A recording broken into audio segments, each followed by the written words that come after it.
We recruit twice a year, each semester, like every August and every January. And we take 2 Sundays and we have tables outside at each one of our campuses after each service. It's mentioned in the service. There normally is a video that is produced, maybe a mentor and a mentee or a principal talking about the program, and it is shown during the service, and then the pastor encourages people to stop by the tables. And so we do that 2 Sundays, and then we train either the next Sunday or a week in between, just to give stragglers time.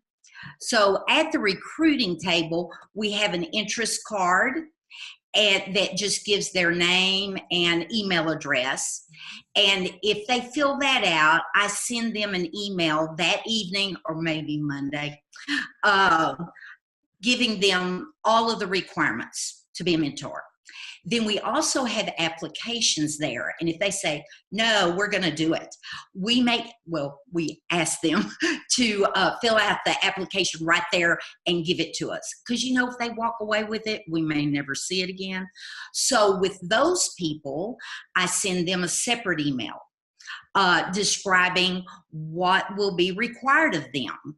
And then I use those 2 separate databases, and I'm in contact with them once or twice a week until we do training, just to keep it in front of them. And I tell them, if you get tired of getting the emails, you need to let me know, and then I'll quit sending them if they're not interested. But if they don't tell me no, I keep sending them and just keep it before them until we do training. And then I keep those databases, and when we come around the next year, I send them a reminder, you were interested at this with this at one time. And I have gotten some. I'll see a name that I recognize, and I go, oh, and I'll look back and I go, oh, they filled that out 2 years ago.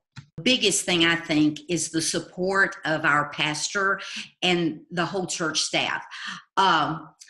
Our pastor, we went through a transition recently, and in 2016, he became our lead pastor. And he went on a retreat seeking guidance along with our present pastor. And he went on a fasting retreat, and he came back with a vision for our church. And one of it was 10 schools with 50 mentors in it. And I just went, oh, now I don't have to worry about where I fit in on the vision. It's Kids Hope. And I was really relieved at that. And he did a real powerful message about being involved. And at the end of the message, he said, and I'm going to be a mentor. And I went, oh, well, we were not prepared, because they just flocked to the tables. And I was going, oh my goodness, we need more applications. And we had a really big push that Sunday, and it was because of his leadership. And now he constantly mentions it. Our worship leaders mention it.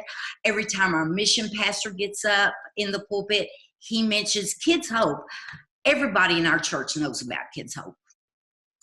I really don't feel like I've done much. It's just God has just taken this program. I do the paperwork. I herd the cats, and God just is exploding in this program. I've seen so many, not only kids, but mentors, principals. We'll go into a school sometimes, and the principal, okay, and then by the end of the year, they're going, I never expected this. Because it's not just Kids Hope. We do the mentoring, but then we have a thing called Serve the City, and our church goes to our Kids Hope schools and paints, plants, does anything the principal wants them to. They love Kids Hope.